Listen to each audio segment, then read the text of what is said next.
The dust rose in clouds around Wilhelmina Foster's worn boots as she stumbled under the weight of two enormous canvas bags.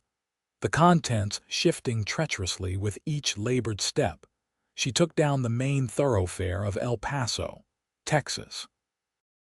It was August 1878, and the merciless sun beat down on the frontier town with an intensity that made the air shimmer and dance above the hard, packed earth. She had traveled 3 days by stagecoach from San Antonio to reach this dusty border town, and now her arms felt as though they might tear from their sockets as she struggled toward the boarding house another 2 blocks away. Nathaniel Everett had been watering his buckskin mare outside the general store when he noticed the young woman's predicament. At 26 years old, he had spent the better part of a decade working cattle drives and breaking horses for the larger ranches in West Texas, and his weathered face and calloused hands told the story of a life lived outdoors. Something about the determined set of the woman's shoulders, despite her obvious exhaustion, caught his attention.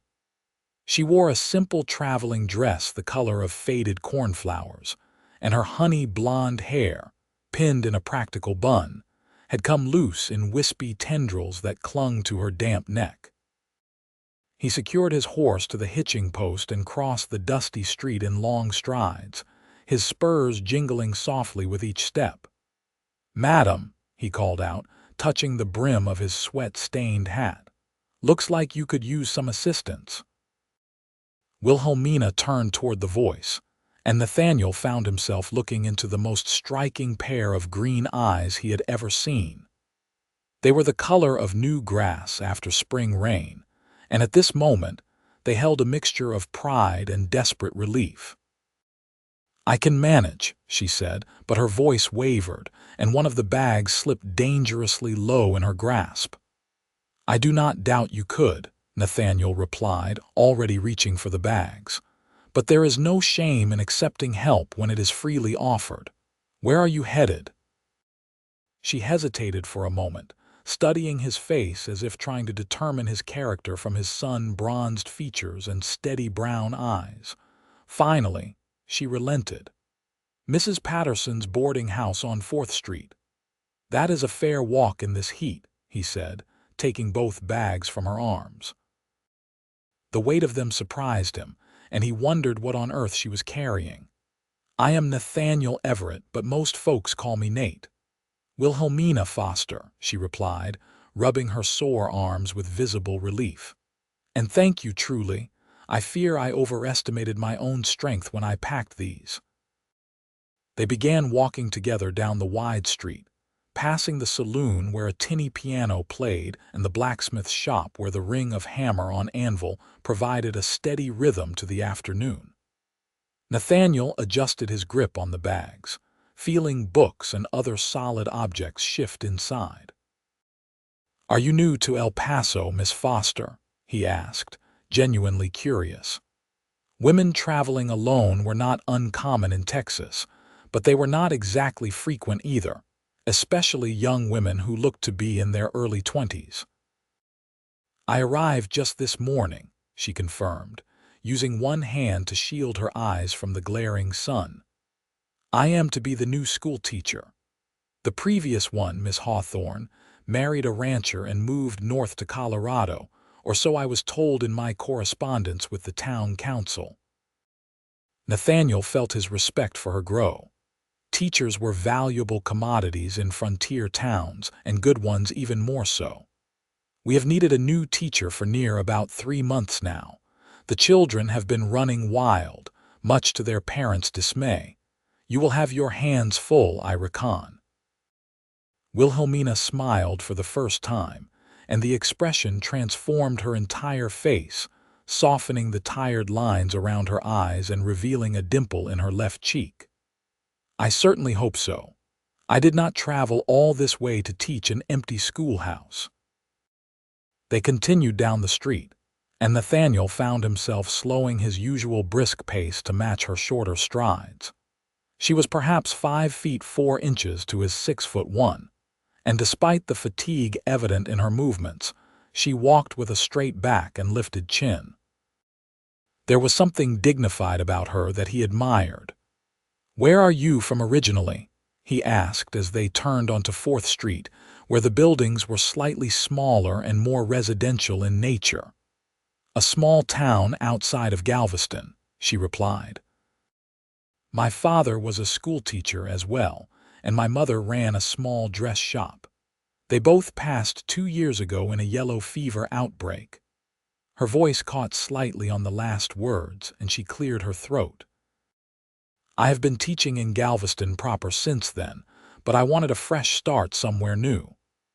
"I am sorry for your loss," Nathaniel said quietly, meaning it.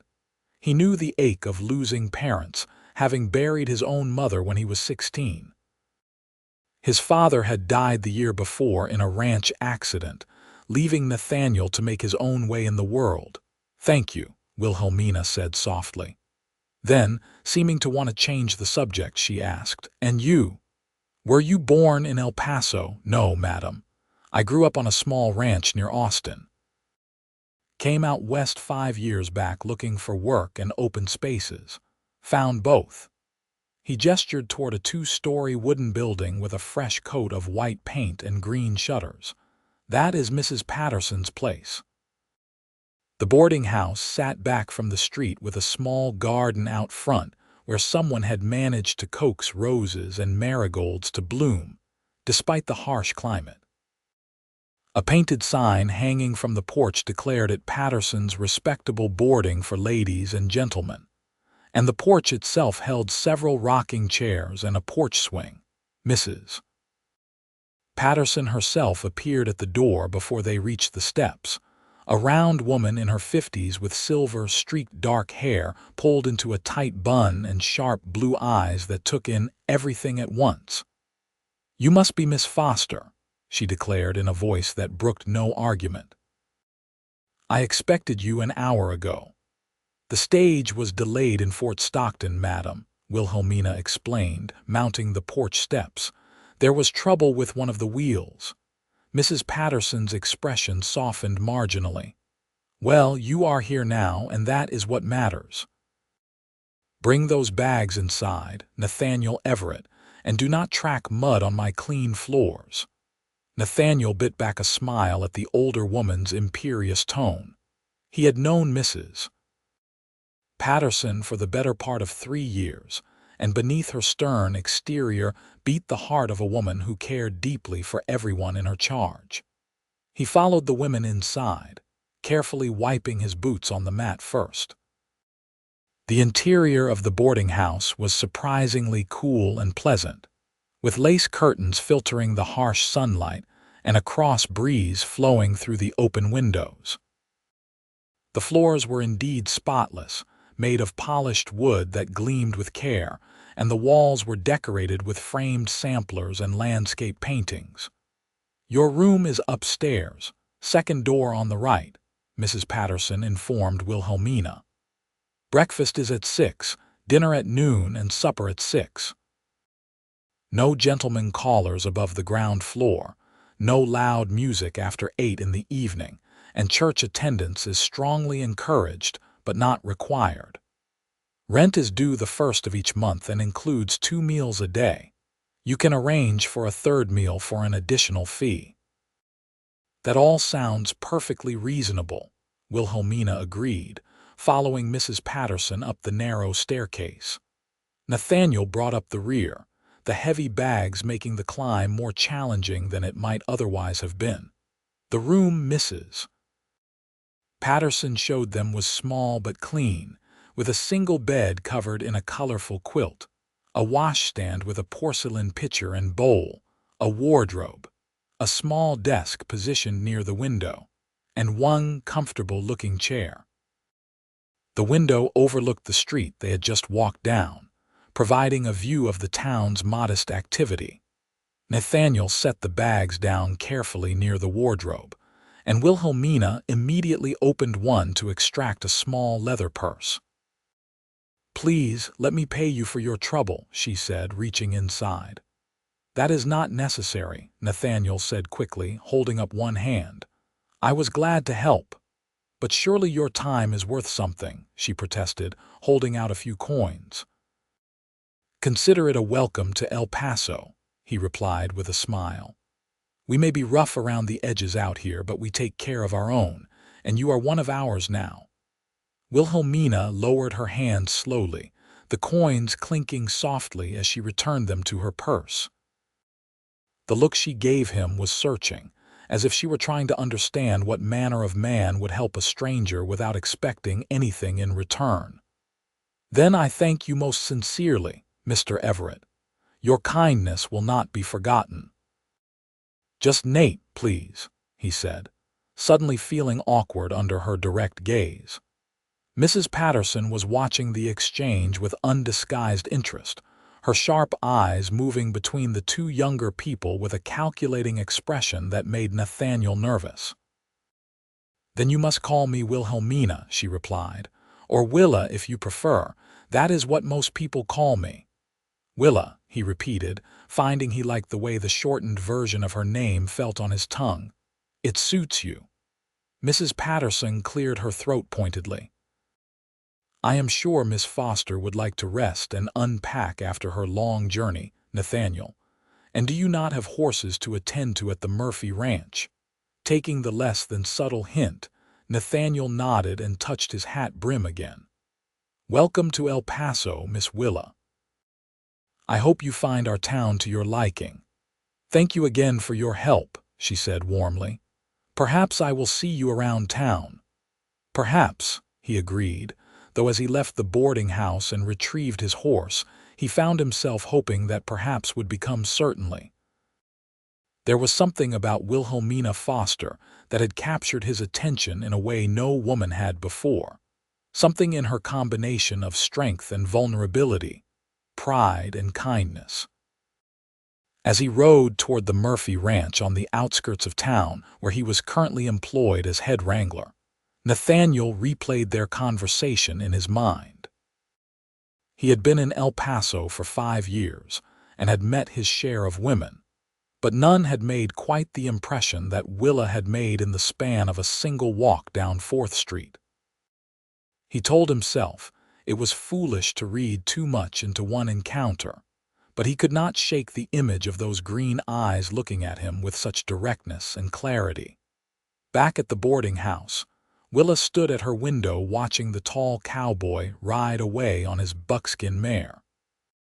She had been surprised by his kindness, having grown accustomed to men who offered help only when they wanted something in return.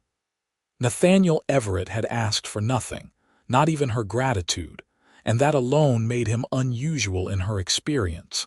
Mrs. Patterson appeared in the doorway with fresh towels.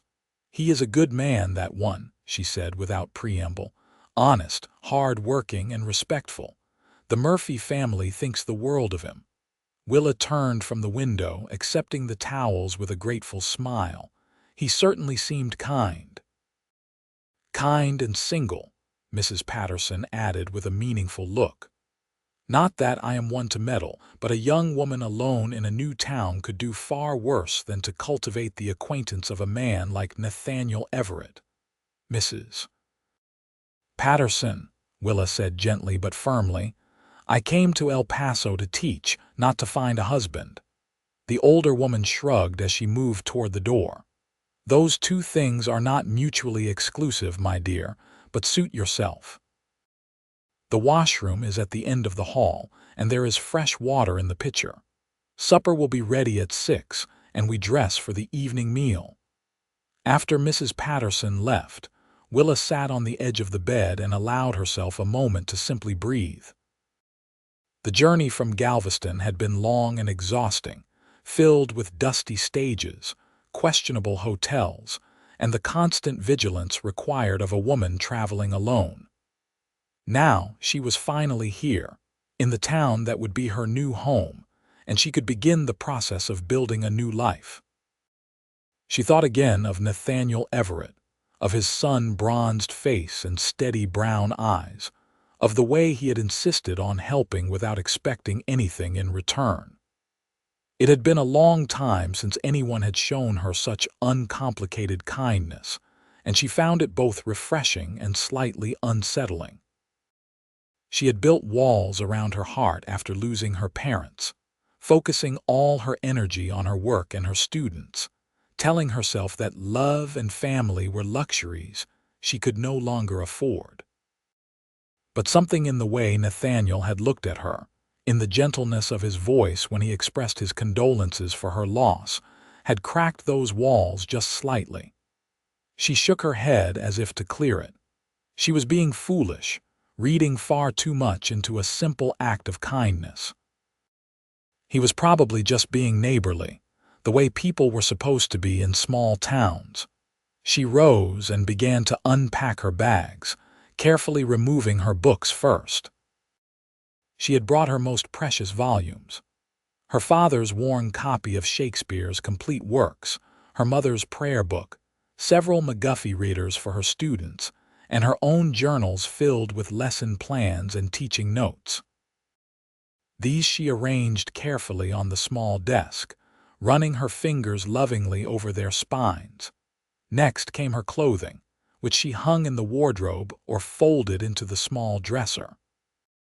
She did not have much, mostly practical dresses suitable for teaching, along with one good dress for church and special occasions. Her Sunday dress was a deep green that matched her eyes, and her mother had embroidered delicate white flowers along the collar and cuffs. Willa had not worn it since the funeral, but she had brought it anyway, unable to leave behind one of the last things her mother had made. By the time she finished unpacking, the sun had moved lower in the sky, casting long shadows across her room. She washed her face and hands in the cool water from the pitcher, changed into a fresh dress, and repinned her hair neatly. Looking at herself in the small mirror above the washstand, she saw a woman who appeared more tired than her 23 years should warrant, with shadows under her eyes and worry lines on her forehead. "This is a fresh start," she told her reflection firmly. "Make the most of it." Supper that evening was served in the boarding house's dining room, a pleasant space with a long table that could seat 12. Willa found herself seated between Mrs. Patterson and a middle-aged woman introduced as Mrs. Harriet Chen, whose husband owned the town's general store. Also present were two other boarders, Mr. James Whitmore, an elderly gentleman who worked as a clerk in the land office, and Miss Sarah Brennan, a young woman perhaps a year or two younger than Willa who worked as a seamstress. The meal consisted of beef stew with vegetables, fresh bread, and apple pie for dessert. As they ate, the other boarders peppered Willa with questions about where she was from, what she thought of El Paso so far, and her plans for the school. She answered as best she could, finding the group friendly and welcoming despite their obvious curiosity. "The schoolhouse is on 2nd Street near the church," Mrs. Chen informed her. "It is a simple building but sturdy. The town council had it painted last spring, so it looks quite nice." "When do classes begin?" Willa asked, cutting a piece of beef. "The Monday after next," Mrs. Patterson supplied. "That gives you a bit over a week to settle in and prepare your lessons. The council chairman, Mr. Thompson, will likely call on you tomorrow or the next day to discuss the particulars." "How many students should I expect?" Willa inquired. "Oh, anywhere from 15 to 25, depending on the season," Miss Brennan said in her soft voice. "Some of the children from the outlying ranches cannot attend regularly, especially during spring and fall when there is so much work to be done." Mr. Whitmore nodded his agreement. "It is a good community, though, Miss Foster. The parents value education by and large, and the children are eager to learn. You will do well here, I think." "I certainly hope so," Willa replied sincerely. "Teaching is not just my profession but my passion. My father always said that education was the greatest gift we could give the next generation." "Your father sounds like he was a wise man," Mrs. Patterson said approvingly. The conversation drifted to other topics as the meal continued, from the weather to local politics to the upcoming harvest festival in September. Willa listened more than she spoke, absorbing information about her new home and its residents. By the time the meal ended and she retired to her room, she felt both exhausted and cautiously optimistic about her future in El Paso. That night, she lay in her narrow bed listening to the unfamiliar sounds of the town settling in for sleep. Somewhere in the distance, a dog barked. Closer by, she could hear the soft murmur of voices from the boarding house's porch, where some of the residents had gathered to enjoy the cooler evening air. And unbidden, her thoughts returned to Nathaniel Everett and the kindness in his brown eyes. The next morning dawned clear and hot, another typical August day in West Texas. Willa rose early, dressed in a practical brown dress, and went down to breakfast. Mrs. Patterson served eggs, bacon, and biscuits with gravy, along with strong coffee that made Willa's eyes water slightly. "You will get used to it," Miss Brennan said with a sympathetic smile. "Mrs. Patterson makes her coffee strong enough to wake the dead." "I heard that," Mrs. Patterson called from the kitchen, but there was amusement in her voice. After breakfast, Willa decided to explore the town and, more importantly, to visit the schoolhouse. She set out on foot, enjoying the relative coolness of the morning air. El Paso was larger than she had expected, with a main street lined with businesses and several residential streets branching off. The buildings were mostly wood or adobe, practical structures built to withstand the harsh climate. She found the schoolhouse exactly where Mrs. Chen had said it would be, a white-painted building with a bell tower and a small covered porch. The door was unlocked, and Willa stepped inside with a mixture of excitement and nervousness. The interior was a single large room with rows of wooden desks, a teacher's desk at the front, a blackboard on the wall, and a pot-bellied stove in one corner for winter heating. The room was dusty from disuse, but otherwise in good condition. Willa walked slowly down the center aisle, running her hand along the desktops, imagining the children who would soon fill these seats. Some would be eager learners, others reluctant. Some would grasp concepts quickly, others would need patient repetition. But all of them would be her responsibility, and she took that responsibility seriously.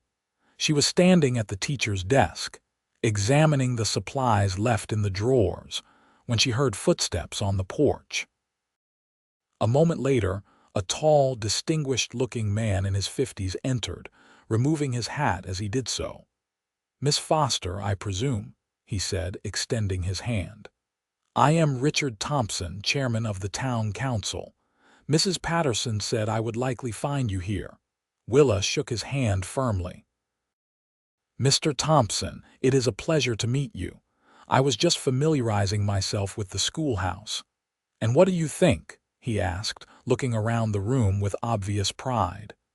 "It is wonderful," she said honestly.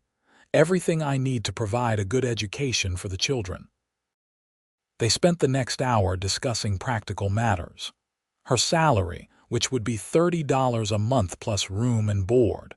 The curriculum, which was left largely to her discretion, though she was expected to cover reading, writing, arithmetic, history, and geography. And the rules and expectations for both teacher and students. Mr. Thompson also provided her with a list of enrolled students, their names and ages, and which families they belonged to. As they talked, Willa felt her excitement growing. This was real, solid, exactly what she had hoped for when she left Galveston. A chance to make a real difference in children's lives, to carry on her father's legacy in a new place. "There is one other matter," Mr. Thompson said as they concluded their meeting. "We have a tradition here in El Paso of holding a small gathering to welcome new teachers." Nothing fancy, just a Sunday afternoon social after church where folks can meet you properly. Would that be acceptable? Of course, Willa agreed, though the idea of being the center of attention made her slightly nervous. That sounds lovely. Excellent. This Sunday then, weather permitting. I will have my wife spread the word. He stood and replaced his hat. Welcome to El Paso, Miss Foster.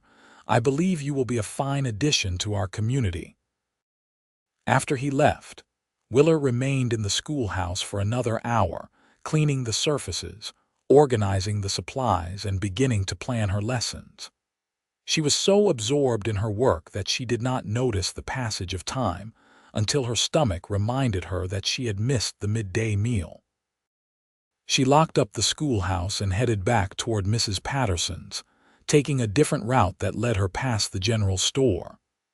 As she approached, the door opened and Nathaniel Everett emerged, carrying a small package wrapped in brown paper. He spotted her immediately, and his face brightened into a smile that made something flutter in Willa's chest. "Miss Willa," he greeted, touching his hat brim in that gesture she was coming to recognize as characteristic of him. "How are you settling in?" "Very well, thank you," she replied, finding herself genuinely pleased to see him. "I have just been to the schoolhouse making preparations for the term." "And what did you think of it?" he asked, falling into step beside her as if it were the most natural thing in the world. "It is perfect," she said enthusiastically. "Mr. Thompson came by to discuss the arrangements, and everything seems to be in excellent order." They walked together back toward the boarding house, their conversation flowing easily. Nathaniel told her about his work at the Murphy Ranch, where he was responsible for breaking and training horses, a job that required both skill and patience.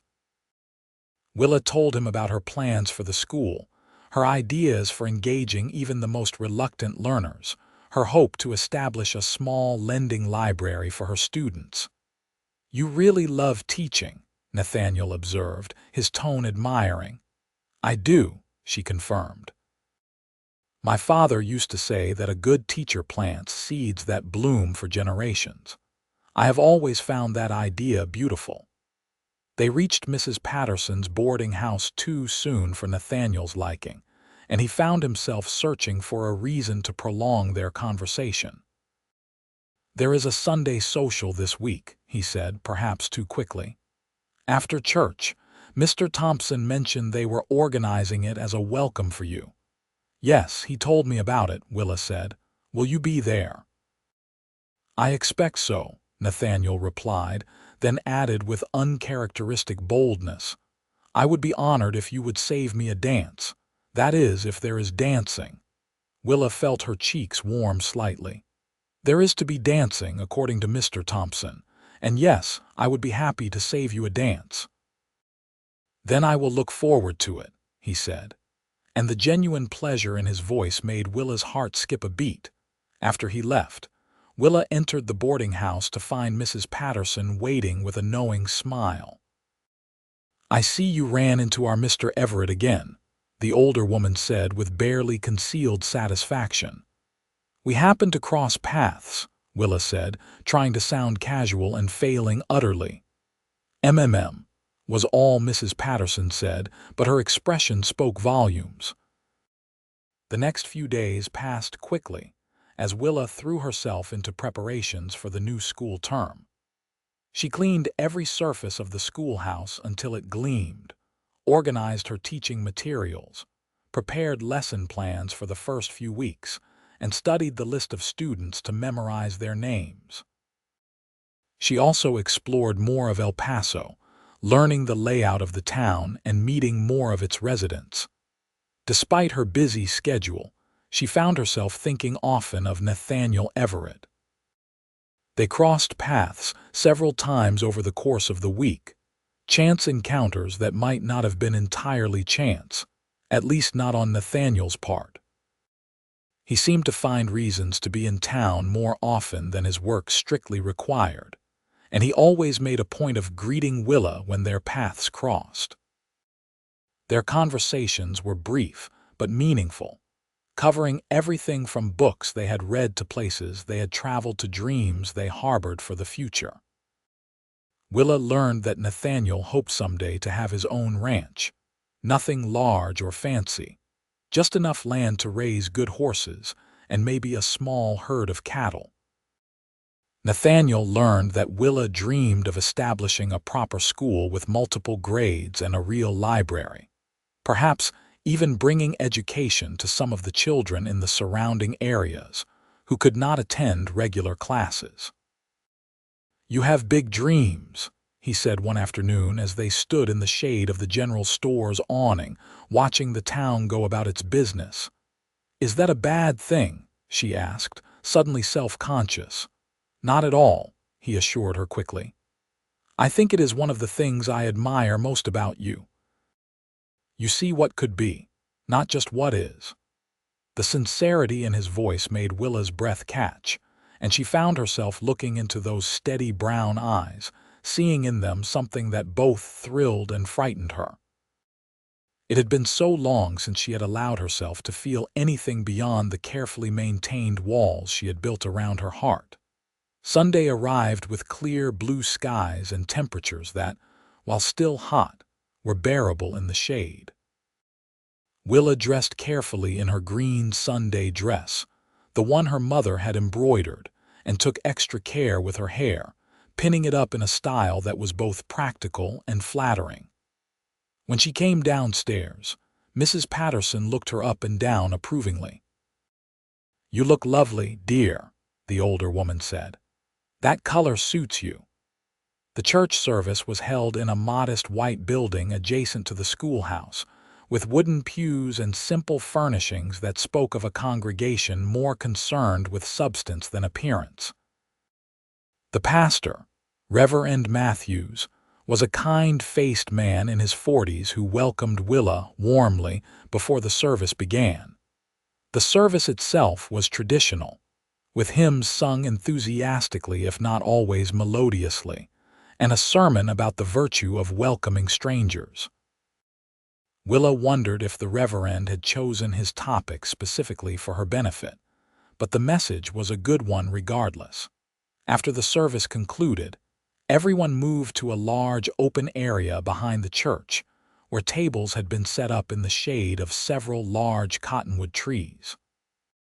The women of the town had prepared an impressive spread of food: fried chicken, potato salad, baked beans, cornbread, biscuits, pies, cakes, and pitchers of lemonade and sweet tea. Willa found herself introduced to what seemed like every resident of El Paso and the surrounding area. She met ranchers and their families, shopkeepers and their wives, elderly couples and young families with children. Everyone was welcoming and curious, asking questions about her background and her plans for the school, while also sharing information about their own children who would be in her care. She met the Murphy family, who owned the large ranch where Nathaniel worked. John Murphy was a gruff but kind man in his 50s.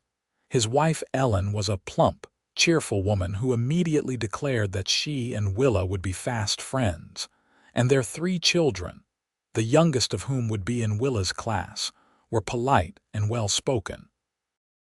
"Nate speaks very highly of you," Ellen Murphy said with a twinkle in her eye. "Says you are exactly the sort of teacher this town needs." "That is very kind of him," Willa replied, feeling her cheeks warm at the mention of Nathaniel. "He is a good judge of character," John Murphy added. "Best hand I have ever had, and I have been ranching for 30 years. If Nate likes you, that is high praise indeed." As the afternoon progressed and the meal concluded, someone produced a fiddle and someone else a guitar, and music filled the air.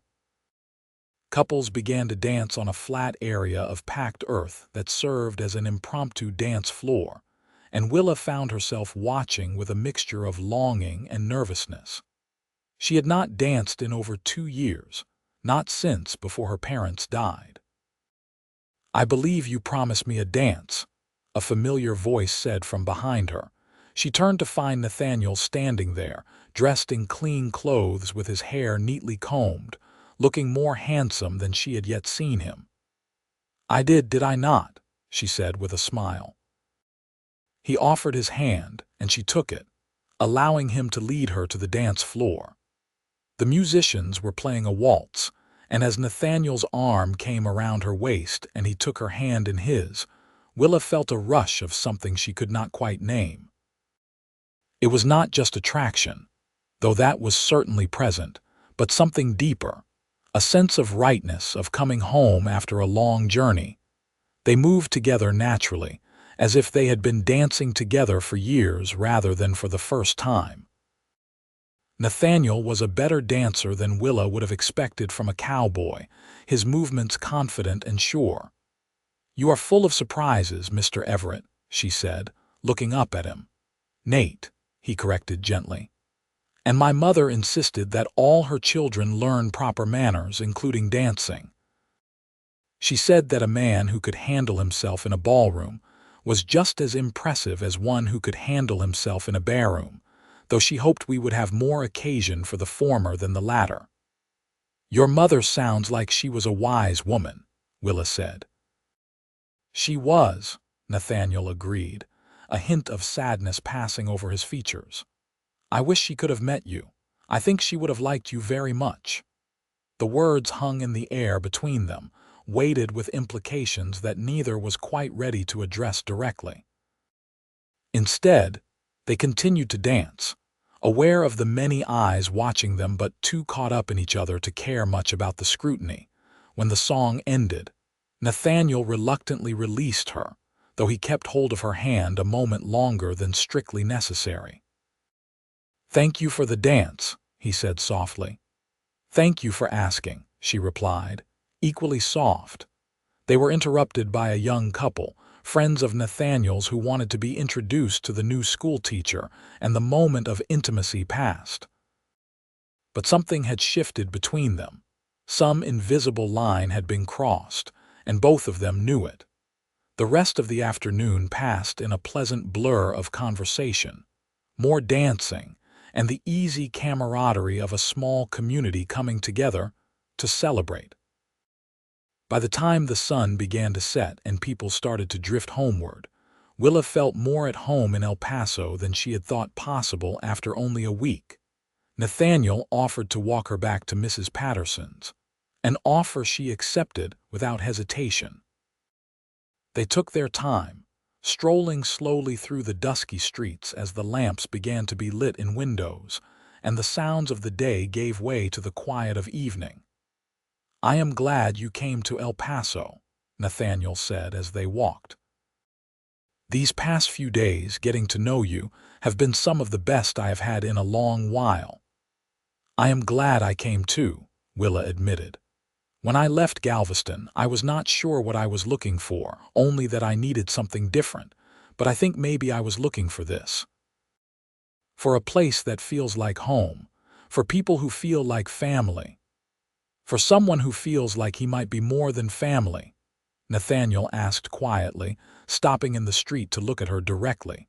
Willa's heart hammered in her chest as she met his gaze. In the gathering darkness, his eyes were almost black, but she could see the hope and vulnerability in them, could see that he was taking a risk by speaking so openly. "Maybe," she whispered. "It has been a long time since I let myself feel anything for anyone. After my parents died, it seemed safer to just focus on my work, to not let anyone too close. But you have made that very difficult, Nathaniel Everett." A slow smile spread across his face.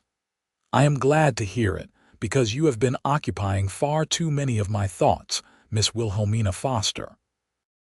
I know it has only been a week, and I know you came here to teach, not to be courted by a cowboy with more ambition than assets. But I would very much like to get to know you better if you will allow it." "I would like that too," she said, and the admission felt like opening a door she had kept locked for far too long. He took her hand then, right there in the middle of the street, and raised it to his lips, pressing a kiss to her knuckles with old-fashioned gallantry. Then may I call on you? Properly, with all the respect and propriety Mrs. Patterson will surely insist upon, Willa laughed, the sound light and genuine. Yes, you may call on me, though I warn you I am told that Mrs. Patterson is a formidable chaperone. I would expect nothing less, Nathaniel said with a grin. And I will be a perfect gentleman, I promise. They resumed walking, still holding hands, and when they reached the boarding house, Mrs. Patterson was indeed sitting on the porch in her rocking chair, though she made a show of appearing deeply absorbed in her knitting.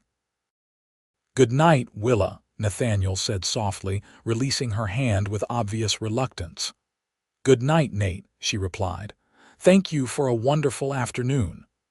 "The first of many, I hope," he said, as Willa climbed the porch steps. Mrs. Patterson looked up from her knitting with poorly concealed interest. "Did you enjoy the social, dear?" "Very much," Willa confirmed, unable to keep the smile from her face. "And Mr. Everett was attentive, I trust?" "Very attentive," Willa said, deciding there was no point in trying to hide what half the town had probably already noticed. Mrs. Patterson nodded with satisfaction.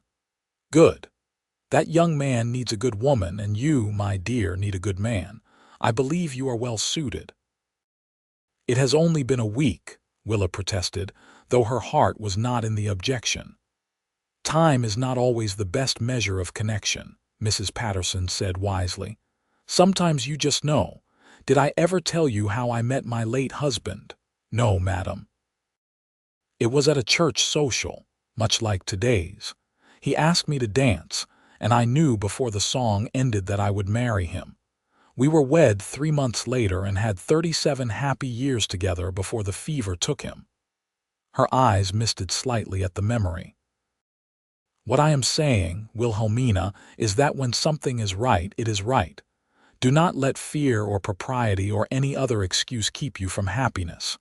Willa impulsively hugged the older woman. "Thank you, Mrs. Patterson, for everything. Go on with you, Mrs. Patterson said gruffly, though she returned the hug warmly. "Get some sleep. Tomorrow is Monday, and you have less than a week before those children descend upon you." In her room, Willa prepared for bed but found herself too energized to sleep.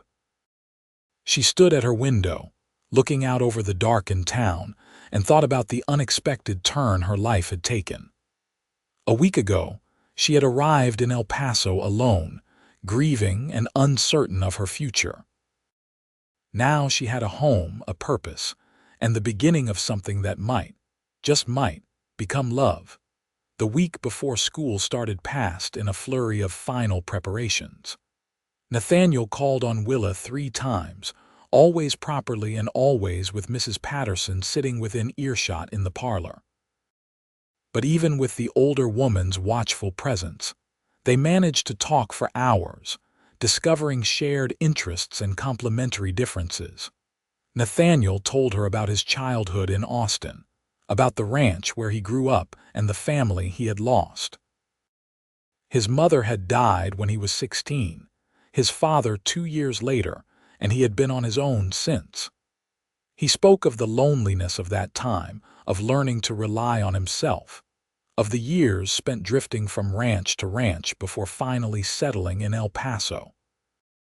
Willa shared her own story in greater detail, painting pictures with her words of the small town where she had grown up, of her father's patient teaching methods and her mother's creative spirit, of the devastating speed with which the fever had taken them both.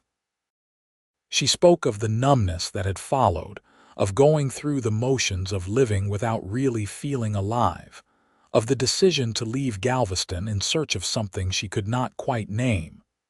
"And have you found it?" Nathaniel asked during one of their conversations. "That thing you were searching for?"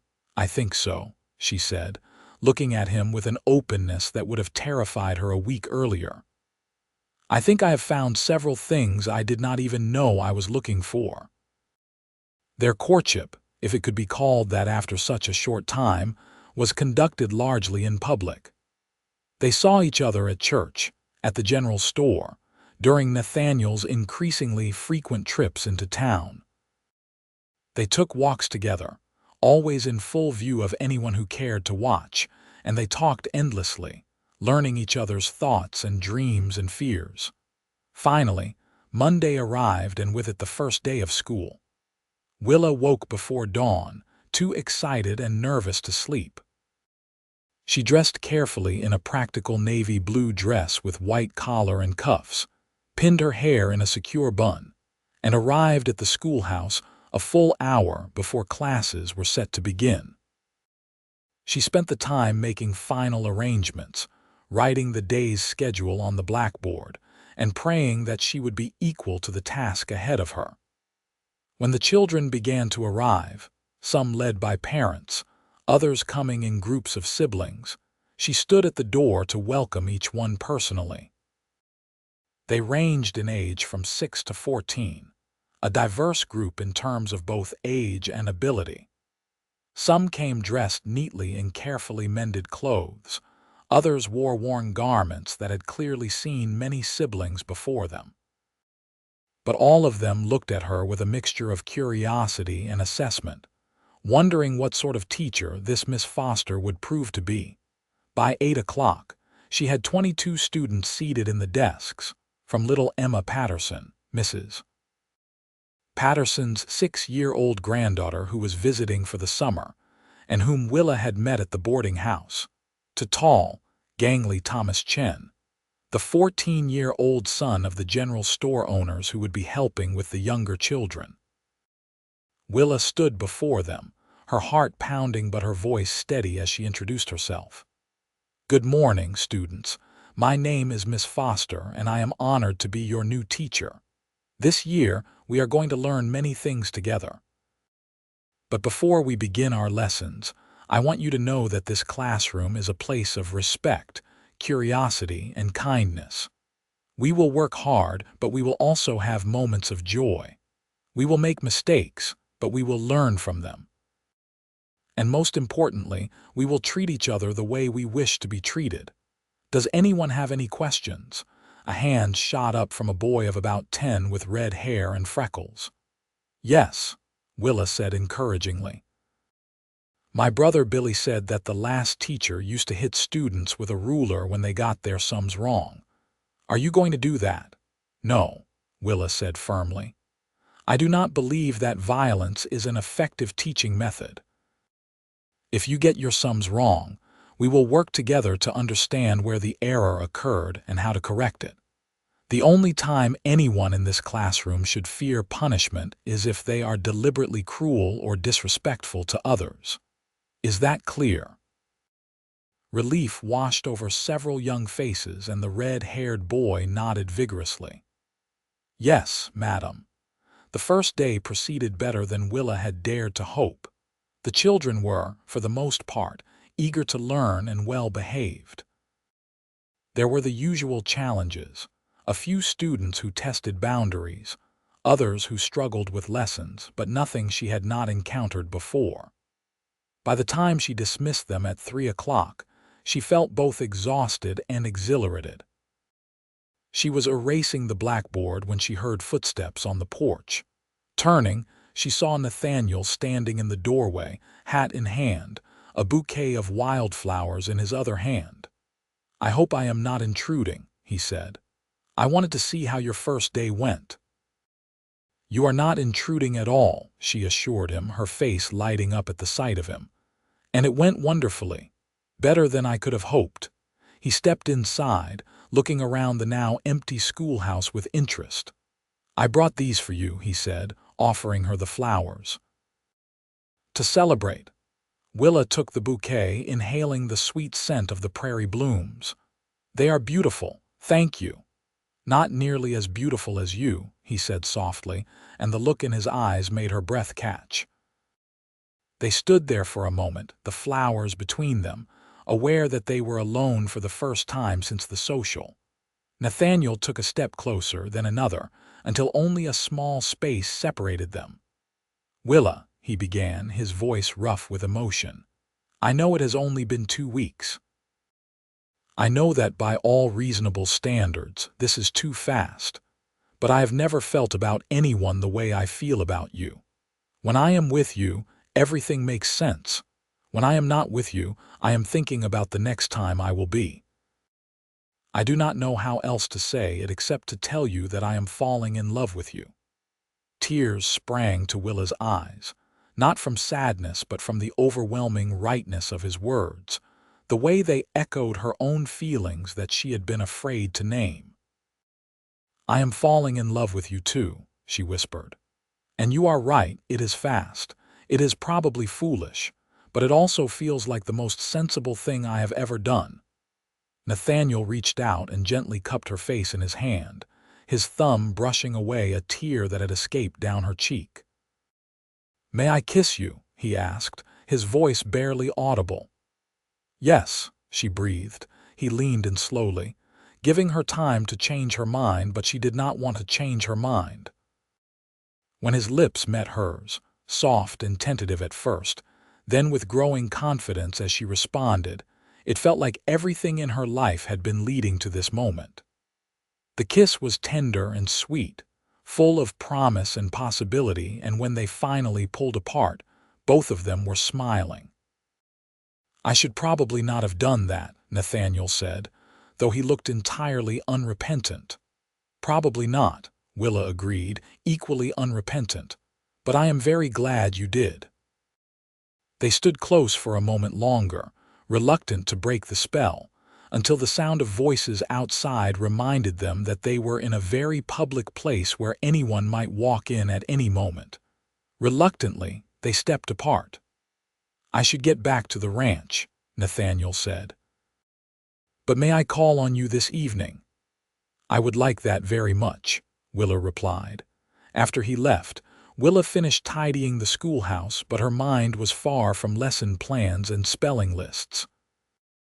Her heart was full in a way it had not been since before her parents died, and she sent up a silent prayer of gratitude for the unlikely series of events that had led her to El Paso, to this school, to Nathaniel Everett.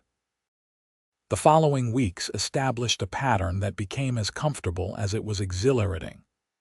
Willa threw herself into teaching, discovering that her students were as diverse and interesting as she had hoped. She dealt with the challenges of teaching multiple grade levels simultaneously, finding creative ways to engage older students while not neglecting younger ones. She established a lending library, starting with her own books and adding donations from townspeople who were impressed with her dedication. And through it all, her relationship with Nathaniel deepened. He called on her regularly, taking her on chaperoned walks, joining her for church services, even helping her with some of the heavier tasks at the schoolhouse like rearranging desks and repairing a broken window. The town watched their courtship with approval and interest, recognizing the genuine affection between them. Ellen Murphy became one of Willa's closest friends, inviting her to the ranch for Sunday dinners and offering maternal advice about life in West Texas. "Nate is like a son to us," she told Willa one afternoon as they sat on the Murphys' porch shelling peas. "John and I have always hoped he would find someone worthy of him, someone who could see past the cowboy exterior to the good man underneath. You are that someone, Willa." "He makes me want to be brave again," Willa confessed. "After my parents died, I thought the best I could hope for was a life of service, of pouring all my love into my students because it was safer than risking my heart. But Nate makes me want to risk everything."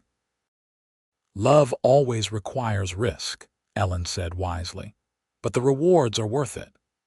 As summer faded into autumn, Nathaniel began making plans for his future with increasing urgency. He had been saving his wages for years, living simply and putting aside every spare dollar. Now he began actively looking for land, a small parcel where he could build a modest ranch of his own. He shared these plans with Willa during their walks, describing his vision of a small house with a porch where they could watch the sunset, a barn for horses, maybe a few head of cattle, a garden where she could grow vegetables and flowers. The way he said, they and she made it clear that he saw a future together, even though he had not yet formally proposed. In late September, the town held its Harvest Festival, a 2-day celebration featuring games, contests, dancing, and more food than seemed possible for a town El Paso's size to produce. Willa's students performed a short play she had written about the importance of community, and the performance was met with enthusiastic applause and pride from the parents. On the second night of the festival, as lanterns were lit and the dancing began, Nathaniel took Willa's hand and led her away from the crowd, toward the edge of town where the buildings gave way to open prairie. The moon was nearly full, bathing the landscape in silver light, and the sounds of the celebration faded to a pleasant hum in the distance. "Willa," Nathaniel began, then stopped, seeming to gather his courage. "I have been thinking about how to say this, rehearsing different speeches in my head. But the truth is, there are no words fancy enough to express what I feel for you." He reached into his pocket and pulled out a small box, opening it to reveal a simple gold band with a small but beautiful diamond. "I know I am just a cowboy without much to offer except hard work and a heart that is completely yours. I know you could probably do better, find someone with more money or more prospects. But I love you, Wilhelmina Foster. I love your dedication to your students, your strength in the face of loss, your kindness, your intelligence, your laugh, the way you see the best in people. I love every single thing about you, and I want to spend the rest of my life loving you. Will you marry me?" Tears streamed down Willa's face as she looked at him, at this good, honest, loving man who had quite literally carried her burdens and in doing so had found his way into her heart. "Yes," she said, her voice breaking with emotion. "Yes, Nathaniel Everett, I will marry you.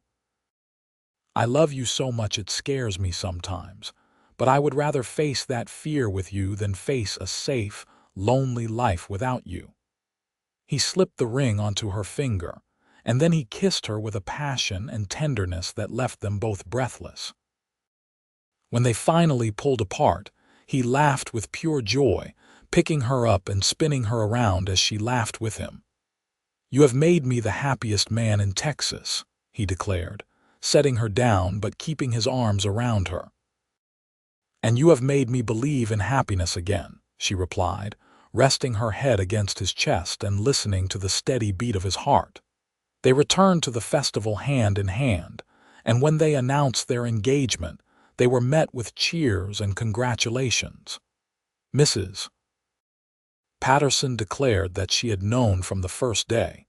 Ellen Murphy cried happy tears and immediately began planning the wedding, and even Mr. Murphy cracked a rare smile and shook Nathaniel's hand with genuine warmth. The wedding was planned for early November, after the fall term was well established, but before winter weather made travel difficult for guests coming from outlying areas. The intervening weeks were a blur of preparation, as Willa continued teaching while also planning for her wedding with help from Ellen, Mrs. Patterson, and several other women from the town. Nathaniel, meanwhile, finalized the purchase of a small parcel of land about 3 miles outside of town, a beautiful piece of property with a creek running through it, and enough grazing land for horses and a modest cattle herd. He began building a house with help from John Murphy and several other men from town, working every spare hour to create a home for his future wife. Willa visited the property on a Sunday afternoon, riding out with Nathaniel in a borrowed wagon. The house was still under construction, but she could see the shape it would take. A simple but sturdy structure with 3 rooms plus a kitchen, large windows to let in light, and the promised porch facing west for watching sunsets. "It is not much yet," Nathaniel said, a hint of nervousness in his voice. But it will be tight and warm, and I will add to it as we can afford. Maybe someday we will have a proper parlor, more bedrooms for children if we are blessed with them." "It is perfect," Willa said firmly. "Because it is ours. Because you built it with your own hands and your own dreams. I could not ask for anything better." The week before the wedding, Willa moved through her days in a haze of anticipation and joy. Her students, who had been told about the upcoming nuptials, were almost as excited as she was, asking endless questions about the wedding and teasing her gently about being in love. She took their questions and teasing in good humor, recognizing that her happiness was contagious. On the Thursday before the Saturday wedding, Nathaniel came to the schoolhouse after classes had been dismissed. "Close your eyes," he said with barely contained excitement. "Why?" Willa asked, laughing. "Just trust me." She closed her eyes and she heard him move closer, felt him take her hands in his. "All right, open them." She opened her eyes to find him holding out the deed to their property. "I wanted you to see this, to know that this land, this house, everything is not just mine but ours. Your name is on this deed right next to mine, Willa. Everything I have is yours." New tears spilled down her cheeks at this gesture, at the way he made her an equal partner in their life together even before they spoke their vows. "Thank you," she whispered. "Thank you for seeing me, for valuing me, for loving me exactly as I am." "That is the easiest thing I have ever done," he replied, pulling her into an embrace. The wedding day arrived with perfect autumn weather, cool but sunny, with a sky so blue it hurt to look at it. Willa dressed at Mrs. Patterson's boarding house, wearing her mother's wedding dress that had been carefully preserved, and which Ellen Murphy had helped her alter to fit. The dress was ivory silk with delicate lace at the collar and cuffs, and when Willa looked at herself in the mirror, she saw her mother's eyes looking back at her, and she knew her parents would have loved Nathaniel and approved of this marriage. Miss Brennan had woven wildflowers into a crown for Willa's hair, and she carried a simple bouquet of prairie roses and sage.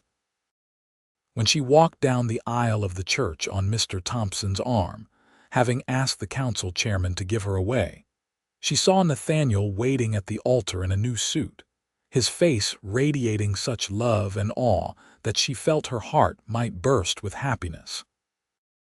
The ceremony was simple but moving. Reverend Matthews spoke about the sanctity of marriage, about the importance of commitment and mutual respect, about the way two individuals became one family while still remaining themselves. Willa and Nathaniel exchanged vows they had written themselves, promising to love and cherish each other, to face joys and sorrows together, to build a life based on honesty and trust. When Nathaniel slipped a matching gold band onto Willa's finger and she did the same for him, it felt like the most natural thing in the world. And when the Reverend pronounced them husband and wife and Nathaniel kissed her, the church erupted in applause and cheers. The reception was held at the Murphy Ranch, which could accommodate the large crowd that had turned out to celebrate. There was music and dancing, an abundance of food, and an atmosphere of genuine joy. Willa danced with her new husband, with John Murphy, with Mr. Thompson, with several of her students' fathers, but always she returned to Nathaniel's arms, drawn to him like a compass needle to north.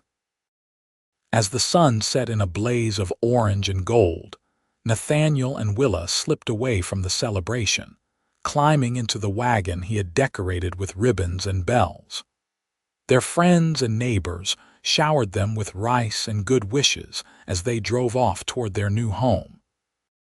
The house was finished, furnished with pieces Nathaniel had built himself or purchased from other families, simple but sturdy and comfortable. He had lit lanterns throughout the house, filling it with warm, welcoming light, and had placed flowers in jars in every room. He carried her over the threshold, both of them laughing at the tradition, and set her down gently in the main room. "Welcome home, Mrs. Everett," he said softly. "Welcome home, Mr. Everett," she replied, her hand coming up to cup his face tenderly. Their wedding night was everything that a wedding night should be. A celebration of love and commitment, of becoming one flesh, as the Bible said, of giving themselves to each other completely and without reservation. And when they finally slept, wrapped in each other's arms in the bed Nathaniel had made with his own hands, Willa felt a peace and contentment she had not known since before her parents died. The months that followed were an adjustment as they learned to live together, to navigate the daily realities of married life. Willa continued teaching, riding to town each morning and returning each afternoon, while Nathaniel worked their land, slowly building their horse herd and establishing their ranch. They worked hard, but they also made time for each other, for long conversations on their porch as the sun set, for reading aloud from books in the evening, for stolen kisses throughout the day. Winter came, and with it challenges. A cold snap killed several head of cattle, testing their resources and their resilience. Willa caught a nasty cold that left her bedridden for a week, frightening Nathaniel with memories of the fevers that had taken both their parents.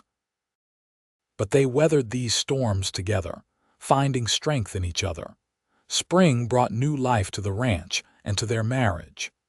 The horses Nathaniel had been training sold for good prices, providing much-needed income. Willa's school year was deemed a great success by the town council, and she was offered a contract for the following year with a small raise in salary. And in early April, Willa realized that she had not had her monthly courses in some time. She went to see Dr. Chambers, the town physician, who confirmed what she had begun to suspect. She was with child, due to deliver in late October or early November. The news filled her with a mixture of joy and trepidation, excited at the prospect of becoming a mother but nervous about bringing a child into their still uncertain circumstances. She told Nathaniel that evening as they sat on their porch watching the sunset, the ritual that had become their favorite part of each day. He stared at her for a moment as if unable to process the words, and then his face broke into the widest smile she had ever seen. "A baby," he said, his voice cracking with emotion. "We are going to have a baby." "Yes," she confirmed, laughing at his reaction. "Sometime around late October, the doctor thinks." He pulled her into his arms, holding her with a gentleness that spoke of his awareness that she now carried something infinitely precious. "You have given me everything," he whispered into her hair. "A home, a family, a purpose. I will spend the rest of my life trying to be worthy of you." "You already are," she assured him. "You already are." The pregnancy progressed smoothly, though Willa had to stop teaching when the summer heat combined with her condition made the daily ride into town too exhausting. She spent her days at the ranch, helping where she could, raiding, sewing tiny clothes, and preparing for the arrival of their child. Ellen Murphy visited frequently, sharing wisdom from her own 3 pregnancies and helping Willa through the anxieties that all expectant mothers face. In late October, as the leaves turned gold and orange and the air took on the crisp quality of autumn, Willa's labor began. It was long and difficult, lasting through the night and into the next day, but with Ellen and Mrs. Patterson attending her and Nathaniel pacing anxiously outside, she finally delivered a healthy baby boy in the early afternoon of October 28, 1879.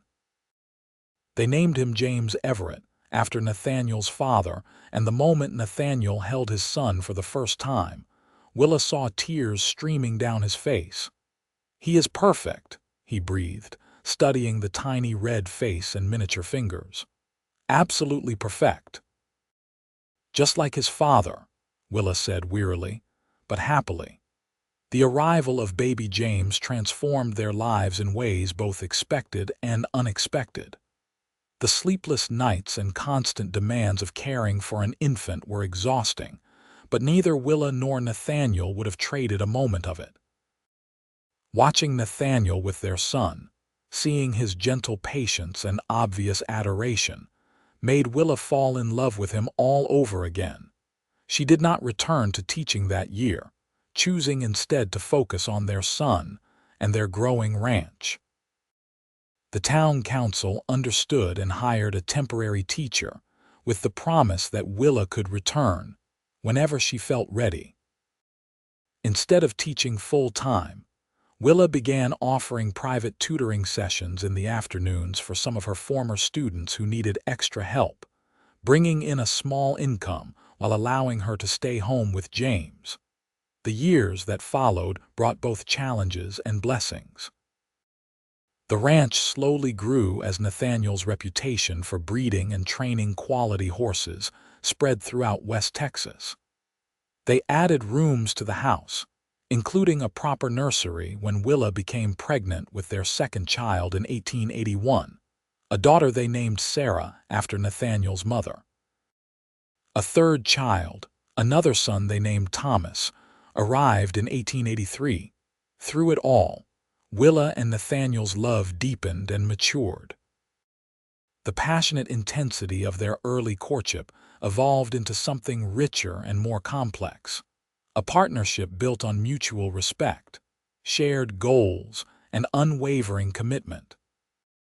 They faced hardships, droughts that tested their resources, illnesses that frightened them, the occasional disagreement that comes with any marriage. But they faced them together, always together. In 1885, when James started school, Willa returned to teaching part-time, sharing teaching duties with another woman so that both could balance work and family. She found that she had missed the classroom, missed the challenge of shaping young minds and the satisfaction of watching students grow and learn. But she also treasured her time at home with her family, finding a balance that worked for her. The years turned into decades, and Willa and Nathaniel grew older together, watching their children grow and eventually leave home to start families of their own. James became a veterinarian, studying in San Antonio before returning to El Paso to set up practice. Sarah married a kind young lawyer and gave them 3 grandchildren. Thomas took over the ranch, continuing his father's legacy of raising fine horses. On a warm evening in September 1908, exactly 30 years after the day Nathaniel had first carried Willa's heavy bags down the streets of El Paso, they sat together on their porch watching the sunset. They were in their 50s now, with silver threading through their hair and lines etched by time and weather on their faces. But when Nathaniel looked at his wife, he still saw the young woman with striking green eyes who had captured his heart 3 decades before. "You remember the day we met?" he asked, taking her hand in his, their fingers intertwining with the ease of long practice. "Of course," Willa replied, smiling at the memory. "I was struggling with those impossibly heavy bags, convinced I could manage on my own, and you insisted on helping." "You said you could manage," Nathaniel reminded her with a chuckle, "but I could see you were about to drop those bags in the dust." "I am glad you were stubborn," she said, squeezing his hand. "I am glad you saw through my pride to my need." "I carried your bags that day," Nathaniel said softly, "but you have carried my heart every day since. You gave me everything I never knew I needed: a home, a family, a purpose beyond just surviving. You taught me that love is not just a feeling but a choice we make every single day." "And you taught me that it is safe to love again," Willa replied, her eyes shining with unshed tears. "After my parents died, I thought the best I could hope for was a life of service, of pouring all my love into my students. But you showed me that I could have both, that I could love my work and love my family, that being a wife and mother did not mean giving up who I was, but rather becoming more fully myself. They sat in comfortable silence for a while, watching as the sky turned from gold to pink to deep purple. Around them, the ranch they had built together hummed with life, horses grazing in the pasture, chickens settling into their coop for the night, the distant lowing of cattle. "I would do it all again," Nathaniel said finally. "Every struggle, every challenge, every moment of doubt. Because it brought me here to this porch with you." "So would I," Willa agreed. "So would I." As the stars began to appear in the darkening sky, they remained on their porch, hand in hand, surrounded by the life they had built together. It had started with a simple act of kindness on a dusty street in El Paso, with a cowboy who had carried a struggling woman's heavy bags. But in carrying those bags, he had also carried her heart home, to a place where love could flourish, where two wounded souls could heal and grow together, where a family could take root and thrive. Their story was not one of grand gestures or dramatic moments, though it had its share of both.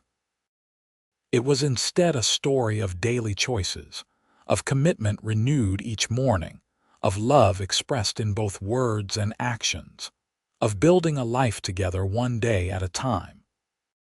It was a story that would continue through their children and grandchildren, a legacy not just of land and possessions, but of love and partnership, and the enduring power of two hearts joined as one. As they finally rose from their porch and went inside to their cozy home, Nathaniel paused to kiss his wife, as he did every evening, and she returned the kiss with the same warmth and affection she always had. 30 years had passed since that August day when their lives had intersected on a dusty street, but the love between them was as strong as ever, a testament to the truth that sometimes the greatest love stories begin with the smallest acts of kindness, and that when you find the right person, every day is a new chapter in a story that never grows old.